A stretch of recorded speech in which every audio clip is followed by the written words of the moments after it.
네, 각 선교팀마다 주시는 애가 정말 많았는데 저희가 영상에 다 담을 수 없었습니다. 그래서 여러분 선교에 다녀온 그 친구들이 있다면 여러분 붙잡고 어떤 은혜가 있었는지 꼭 들어보시면 좋을 것 같습니다.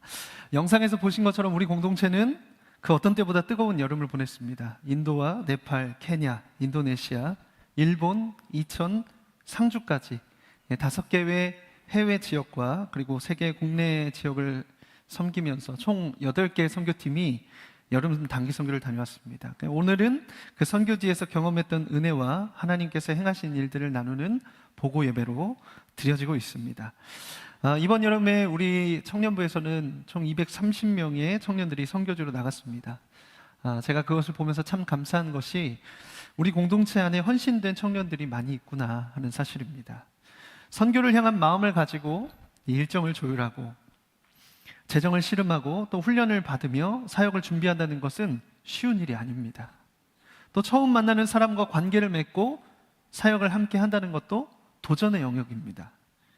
그리고 이제 선교지에 가서는 온전히 선교지의 필요를 채우는 사역과 선교사님과 가정과 현지 동역자들을 격려하는 사역과 그리고 힘을 다해 그 땅에서 하나님을 높이는 예배를 드리고 오는 사역은요, 헌신되고 훈련되지 않으면 할 수 없는 일입니다. 그렇게 각 팀이 한마음 되어서 힘있게 선교를 감당하고 온 것에 감사하고 그렇게 할 수 있는 헌신된 청년들이 있음에 하나님께 감사를 드립니다.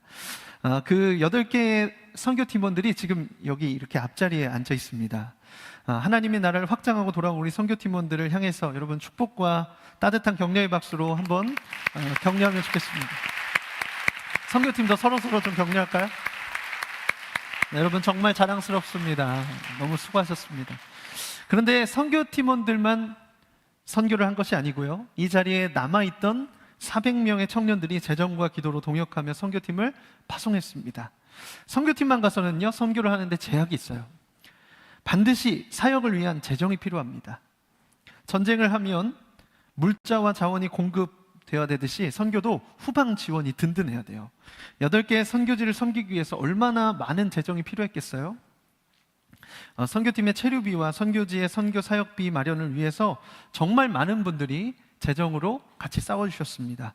또 중보기도 세미나로 모여서 선교팀을 위해서 중보하면서 기도로 동역하며 지원했습니다. 그래서 이번에는요, 선교팀을 위해서 재정과 기도로 지원하고 동역한 청년들에게 감사하는 마음을 담아서 좀 박수로 격려하면 좋겠는데요. 네, 여러분 정말 감사합니다. 큰 힘이 되었습니다. 네, 그런데 여러분, 우리가 자랑해야 할 것이 있다면 다른 무엇보다 하나님께서 행하신 일입니다. 그렇지 않으면 우리가 한 일들만 열심히 말하고 끝나게 되는 것이죠. 그래서 우리가 이렇게 할 수 있는 것은 하나님께서 우리 공동체에 복을 주시고 은혜를 주셨기 때문입니다. 그래서 우리가 마지막으로 좀 같이 이 시간에 하나님을 좀 찬양할 텐데요, 오늘도 당신의 열심으로 모든 민족을 구원하시기까지 쉬지 않으시며 우리 모든 선교 사역 가운데 가장 애쓰신 하나님께 우리 다 함께 찬송과 경배의 박수를 다시 한번 올려드리겠습니다. 하나님이 일하셨습니다. 하나님께서 가장 애쓰셨습니다. 행하신 일을 찬양합니다. 네, 이제 오늘은 램프를 찾습니다. 램프를 찾습니다라는 제목으로 하나님의 말씀 증거하겠습니다.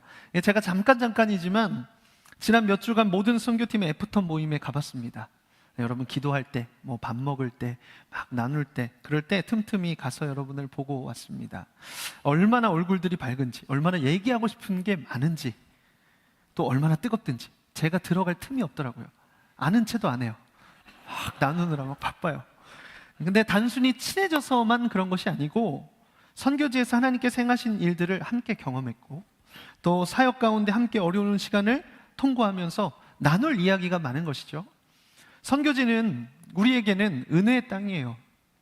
나를 향하신 하나님의 사랑과 은혜를 다시 경험하고 또 복음의 능력을 체험해보고 그리고 새로운 동역자를 만나게 됩니다. 그런 의미에서 단기 선교는 우리 공동체에 정말 큰 유익을 주는 사역입니다. 다녀오면 이제 그 감격과 그 은혜로 살 것 같아요. 그렇게 다짐합니다. 그래서 이제 선교지에서 돌아와서 어떻게 살아야 하는가 하는 이 질문에 이전과는 다른 삶을 살 것을 기대합니다. 그런데 다녀와서 조금 지나면 어때요? 여러분 지금 어떠십니까? 조금 다녀와서 지나보니 어떠세요? 선교지에서의 내 모습과 돌아온 내 삶에서의 모습은 격차가 느껴져요. 분명히 선교지에서는 뜨거웠고 가슴 벅찬 예배를 드렸고 감사했고 하나님만 의지했고 동역자와 함께 있음에 든든했는데 돌아와서 마주하는 삶의 자리는 그렇지 않은 것이죠. 믿음으로 살 수 있을 줄 알았는데 마주하는 현실에서 금방 넘어져요. 계속 마음이 뜨거울 줄 알았는데 금세 은혜를 잃고 차가워집니다. 매일 감사할 수 있을 줄 알았는데 불평과 원망과 분노가 어느새 마음에 자리를 잡습니다. 거룩한 주의 자녀로 하나님 백성으로 살려고 했는데 어느새 세상 따라가고 죄의 유혹에 넘어집니다. 괴리가 너무 큰 거예요. 왜 이런 일이 일어날까요?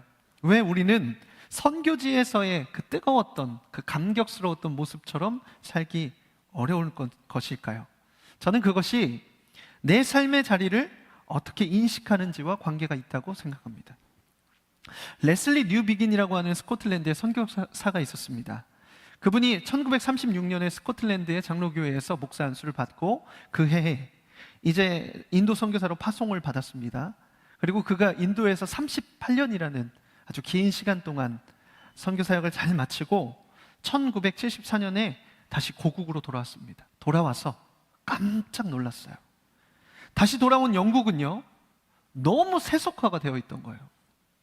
영국만이 아니에요. 영국을 비롯한 서구의 기독교 국가들이 자기가 선교했던 이교도의 국가들보다 더 세속화가 되어 있던 것입니다. 교회는 빛과 소금이라는 정체성을 상실하고 무기력한 상태에 빠졌고 젊은이들은 교회를 떠났으며 수많은 교회가 문을 닫았습니다. 복음의 바탕 위에 세워진 나라들이 이제 복음을 거부하는 지경에 이른 것이죠. 1973년에 어떤 일들이 일어났냐면 대표적으로 미국의 예를 들면 이렇습니다. 그 당시에 이미 미국은요 포르노에 완전히 중독되었어요. 그리고 전 세계 포르노 산업의 89%가 미국에 있었다고 합니다. 이것이 전 세계 젊은이들을 타락시키는 결정적인 역할을 한 것이죠. 성적인 타락으로 인해서 이제 낙태율이 엄청나게 올라갑니다. 낙태율이 치솟기 시작해요. 진화론이 교육과정에 도입되기 시작했고, 그리고 미국 정신의학회가 동성애를 정신질환의 목록에서 삭제를 하면서 사회적 인식의 큰 전환점을 가져온 해가 그 해입니다. 뉴비긴 선교사가 볼 때는 이제 서구의 국가들이 복음의 사각지대가 된 거예요. 인도가 선교지인 줄 알고 38년 사역했는데 그 시간 동안에 자신의 나라가 도리어 복음이 필요한 선교지로 변해버린 것입니다. 앞서 말했던 것처럼 우리는 2달이라는 짧은 시간 동안만 단기 선교를 경험하지만 선교지에 가면 그 선교지에서 큰 은혜를 경험해요. 그런데 그 선교지에서와 돌아온 나의 삶에서의 느끼는 격차가 굉장히 크게 느껴져요. 왜 그럴까요? 그것은 선교지와 그리고 내 삶을 어떻게 바라보는지 그 관점의 차이에서 발생하는 격차입니다. 선교지와 나의 삶의 자리가 다르다고 생각하는 것에서 우리의 태도의 차이가 나타나는 것입니다. 그래서 앞서 질문한 선교지에 돌아와서 어떻게 살아야 하는가라는 질문 앞에 이렇게 대답해 보면 좋겠어요. 저를 한번 따라해 주시겠어요? 우리는 선교지에서 선교지로 돌아온 것이다. 다시 한번요. 우리는 선교지에서 선교지로 돌아온 것이다. 이미 우리가 살아가는 이 나라가 복음을 배척하는 나라가 되었어요. 그러니까 선교지가 되어가고 있는 것입니다. 문제는 복음의 능력으로 생명을 살려야 할 교회조차도 세속화되어 간다는 것에 있습니다. 뉴비긴 선교사는 서구의 교회가 복음을 전하는 사명, 곧 선교적 정체성을 잃어버렸기 때문에 세속화되었다고 말했습니다. 그렇다면 우리는 어떻습니까? 지금 이 나라에 있는 교회들이 놀라울 정도로 세속화되었습니다.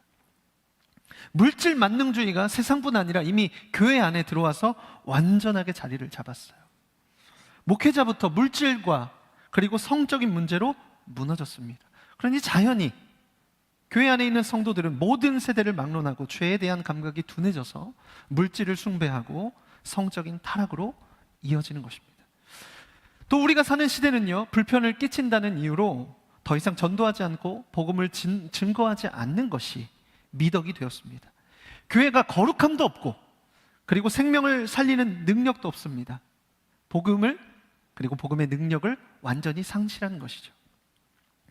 어떤 지역의 교회가 아무리 많아도 그 지역이 변화하는 일이 좀처럼 일어나지 않습니다. 수평적인 이동은 교회 안에 많아도 복음을 듣고 새로운 생명이 태어나는 일은 거의 일어나지 않는 일입니다. 대학생의 복음화율은요, 이제 2%로 떨어졌다고 합니다. 2% 미만이라고 해요. 여러분, 이 수치는 미전도 종족을 우리가 말할 때 나타나는 수치예요. 이게 대학생들은 미전도 종족이 된 거예요. 예수님을 믿는 대학생을 찾아보기가 너무 어려운 것이죠. 여기가 선교지예요. 우리는 선교지에서 선교지로 돌아온 것입니다. 그래서 선교지에 돌아와서 어떻게 살아야 하는가에 대한 질문에 대답한 대답이 있어요. 바로 Life as Mission이에요. 약자로 LAM이라고 부릅니다. Life as Mission이 무슨 뜻일까요?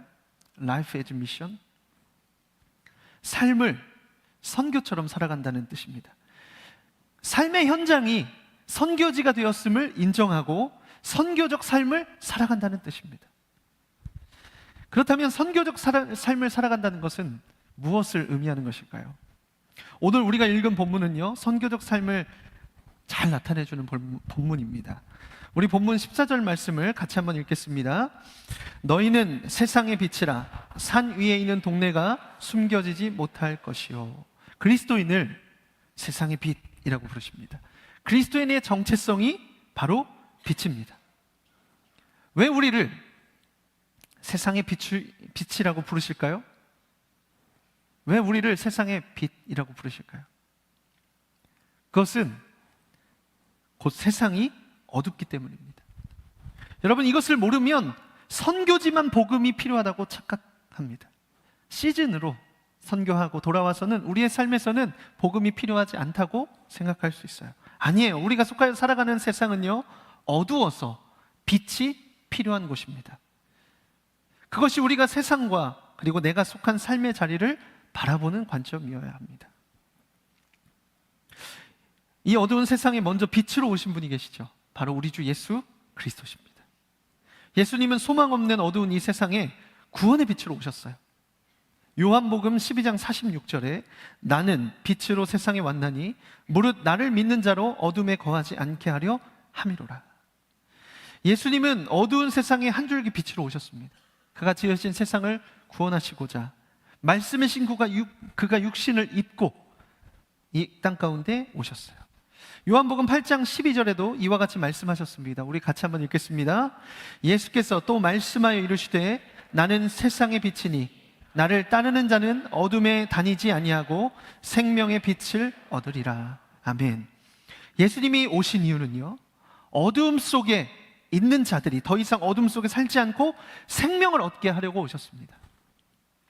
죄와 사망에 매여서 영원히 죽을 자들을 구원의 빛으로 비추시고자 오셨습니다. 여러분, 그 구원의 빛을 받아서 어둠 가운데서 구원받은 자들이 바로 그리스도인입니다. 저와 여러분이에요. 소망 없는 나의 삶에 어두움 가운데 있는 나에게 빛을 비추셔서 빛 가운데로 나와 구원을 얻게 하셨습니다. 그래서 우리 안에는요, 구원의 감격이 있어요. 성도 안에는 이 빛 대신 예수 그리스도의 생명이 있습니다. 주님은 이제 구원받고 그 안에 빛을 소유한 자들을 세상을 비추는 빛으로 부르십니다. 우리가 직접 세상을 밝히기를 원하세요. 여러분, 빛의 본질은 무엇입니까? 빛의 본질은 밝히는 것입니다. 곧 어둠을 드러내는 것이에요. 어둠은 빛이 비추는 순간 떠나게 돼요. 세상이 어두움이면 그리스도인은 빛입니다. 그래서 우리의 사명은 어두움 가운데 빛을 비추는 것입니다. 예수님께서 그 빛을 비추는 자들을 산 위의 동네와 등불로 비유하셨어요. 오늘 본문 14절과 15절 말씀 우리 같이 읽겠습니다. 너희는 세상의 빛이라.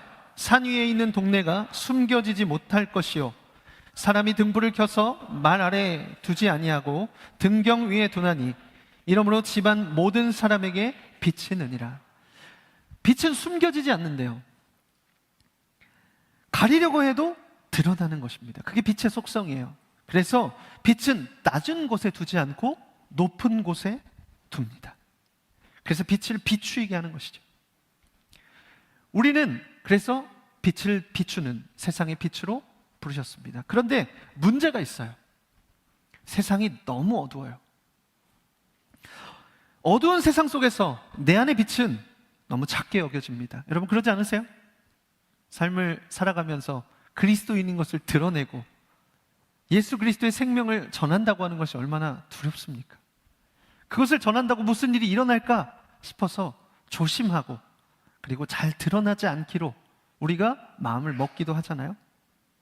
그 큰 어두움 앞에서 무기력하게 느껴져요. 내가 뭘 할 수 있을까? 내가 한다고 뭐가 바뀔까? 여러분 그렇게 느끼는 것이 맞습니다. 그렇게 느낄 수밖에 없어요. 요한복음 1장 5절에 이런 말씀이 있습니다. 빛이 어둠에 빛이 돼 어둠이 깨닫지 못하더니. 빛이 비추인다고 사람들이 다 빛으로 나오는 것이 아니란 말입니다. 오히려 더 어두움 가운데 있기를 원하는 사람들이 대부분이에요. 더 죄 가운데 있기 원하고 빛 가운데 자신의 어두운 부분이 드러나지 않기를 원해요. 들키지 않기 원해요. 그래서 빛을 적대합니다. 복음을 거절해요. 그 반응이 우리를 움츠러들게 하는 것이죠. 그래서 그 일이 쉽지만 않습니다. 그런데 여러분 이렇게 한번 생각해 보세요. 세상은 어두운 바다 같고 그리고 죄의 유혹은 암초 같다고 생각해 봅시다. 밤바다에는 길이 없어요. 나침판을 그리고 항해의 장비를 사용해도 육지와 암초와 빙하를 구분하기가 어렵습니다. 구름이 하늘을 가리고 비가 내리고 강한 바람이 부는 날이면 방향을 완전히 잃어버려요. 그 어두운 바다에서 필요한 것은요, 작은 하나의 빛입니다. 바로 등대입니다. 그날의 등대의 빛은요, 구원의 빛이에요. 등대의 불빛은 완전한 항로를 가르쳐주는 길잡이가 되어줍니다. 밤바다의 어둠이 아무리 어두워도요, 등대의 빛은 존재감을 잃어버리지 않습니다.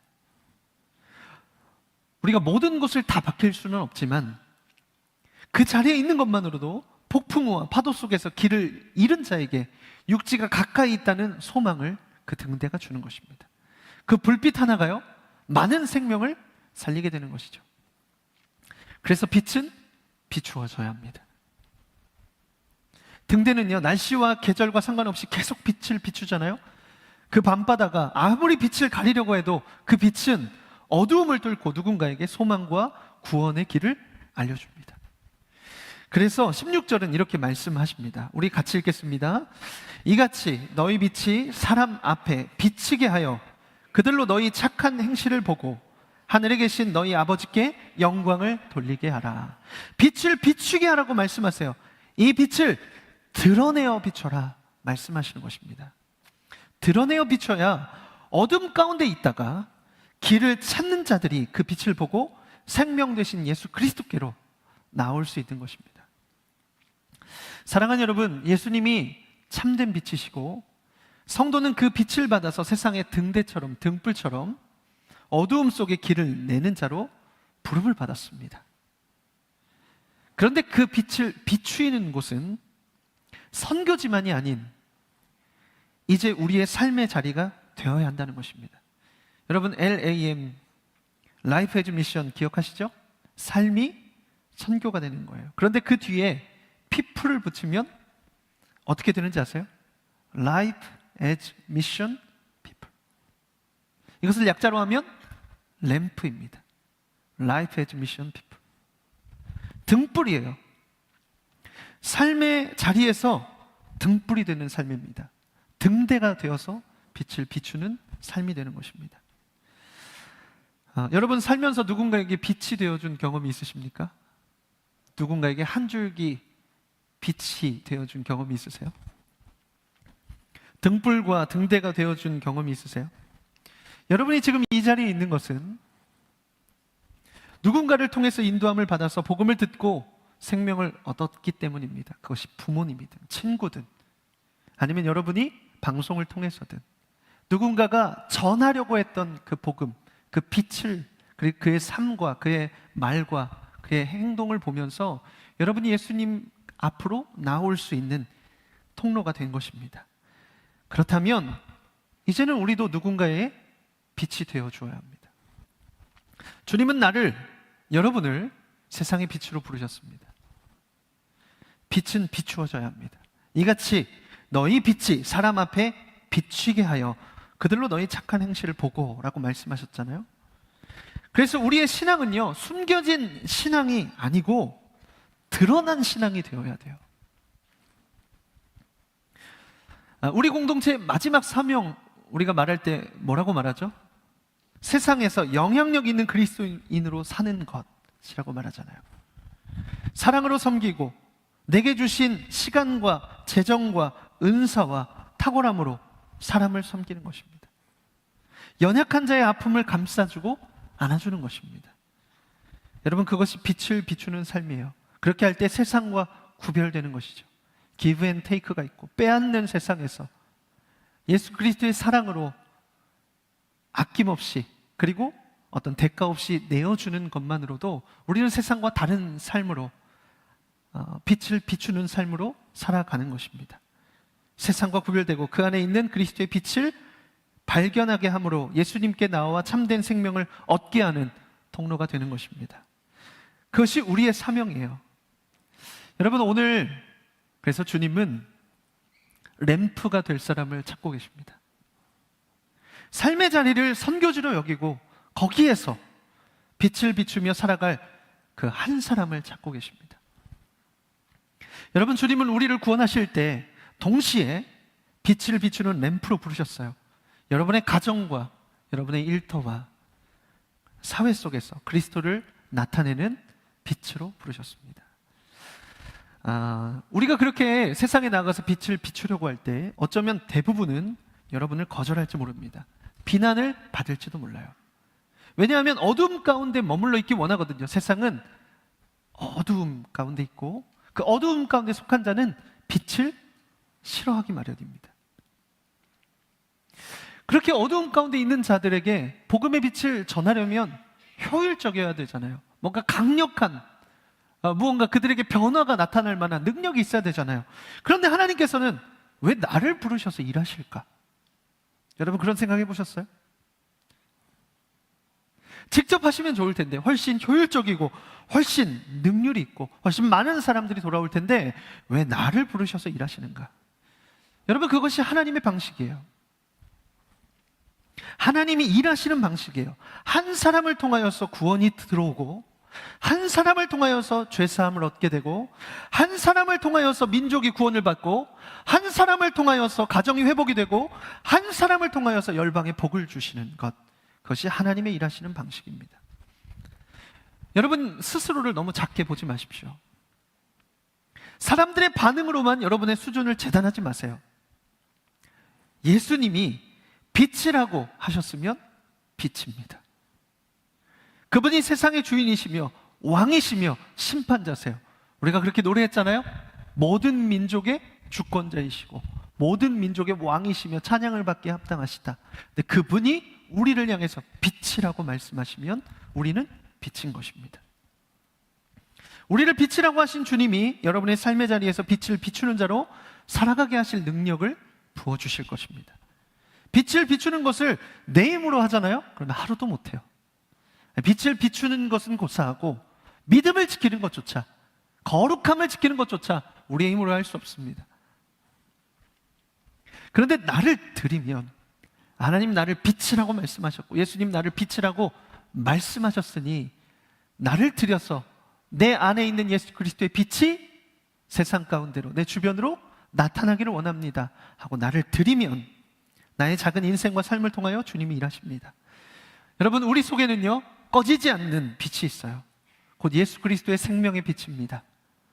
다른 것이 아니에요. 우리 안에 있는 그 생명의 빛을 비추는 것입니다. 누군가가 반드시 여러분이 비추는 빛을 통하여 빛 대신 예수님께로 나오게 될 것입니다. 여러분 한번 믿음으로 아멘 해보시지 않겠습니까? 여러분을 통하여 여러분의 가정이 구원받을 것입니다. 여러분을 통하여 여러분의 주변에 사랑하는 사람들이 참된 빛이시며 구원자이신 예수 그리스도께로 나오게 될 것입니다. 여러분이 품는 그 자리와 밟는 땅 가운데 하나님의 구원이 임하게 될 것입니다. 할렐루야. 그래서 여러분 우리가 함께 이사야서 60장 1절에서 3절 말씀을요 좀 큰 목소리로 같이 믿음으로 선포하듯이 읽을 건데요, 우리가 어떤 존재인지, 우리 가운데 우리를 부르신 하나님께서, 빛으로 부르신 하나님께서 열방과 세계와 우리가 서 있는 그 자리에 어떻게 일하시는지 우리가 이 말씀을 믿음으로 선포하면서 함께 고백하면 좋겠습니다. 우리 큰 목소리로 같이 힘있게 읽겠습니다. 일어나라, 빛을 발하라. 이는 내 빛이 이를 얻고 여호와의 영광이 내 위에 임하였음이니라. 보라, 어두움이 땅을 덮을 것이며 캄캄함이 만민을 가리려니와 오직 여호와께서 내 위에 임하실 것이며 그의 영광이 내 위에 나타나리니 나라들은 내 빛으로, 왕들은 비치는 내 광명으로 나아오리라. 아멘. 아멘. 여러분 우리가 빛을 비추기로 결정할 때 하나님께서 우리를 통하여 우리의 주변에, 우리가 나아가는 삶의 자리에 선교지가 된 이 땅 가운데 하나님께서 빛을 비추시고 모든 열방이, 모든 사람들이 그 빛을 향하여 나오게 하실 역사를 이루실 줄 믿습니다. 여러분 그래서요 우리가 빛을 비추기로 결정해야 돼요. 그렇게 할 때 세상이 그 빛을 보고 예수 그리스도께로 나올 것입니다. 사랑하는 여러분, 이제 램프가 되어서 빛을 들고 삶의 자리로 나아가십시오. 여러분의 삶의 자리가 선교지입니다. 우리는 선교지에서 다시 한번 선교지로 나아가는 것입니다. 여러분이 비추는 빛은 누군가에게 길과 진리와 생명이 되시는 예수 그리스도께로 나올 수 있는 빛이 될 것입니다. 우리 공동체가 비추는 빛은 이 도시가, 그리고 캠퍼스가, 이 나라와 민족이 주께 나올 등대와 같은 빛이 될 줄 믿습니다. 아멘. 여러분 우리가 이제 같이 좀 찬양할 텐데요, 오늘은 빛을 들고 세상으로 라고 하는, 오늘 우리가 읽은 본문으로 쓰여진 찬양이에요. 이 찬양을 함께 같이 부를 텐데 오늘은 조금 특별하게 이 찬양을 불러보려고 합니다. 1절을 부를 때는 찬양팀과 함께 여러분 같이 불러주시고, 2절을 부를 때는 우리 선교팀들이 결단하는 마음으로 다시 한번 선교지로 나아가는 마음으로 2절을 부르실 때 일어나서 믿음으로 고백하시면 좋겠습니다. 그리고 3절을 부를 때는 이제 온 회중이 함께 우리를 빛으로 부르셨고 보내심을 믿음으로 고백하는 마음으로 같이 일어나서 부르겠습니다. 또 이 찬양에는요 브릿지가 있어요. 브릿지의 가사가 이렇습니다. 우린 세상의 빛 밝게 비춰라. 우린 세상의 빛 밝게 비춰라. 이런 가사를 반복적으로 부를 텐데, 그때는 우리가 빛이라는 의미를 담아서 핸드폰에 프레시를 좀 켜고 우리가 세상의 빛입니다, 그렇게 좀 믿음으로 고백하는 마음으로 찬양을 부르려고 합니다. 여러분 우리가 그렇게 고백할 때 이 믿음의 고백이 이 예배의 자리를 넘어서 이제 선교지인 우리의 삶으로 나아가게 될 것을 믿습니다. 이제 함께 찬양하겠습니다.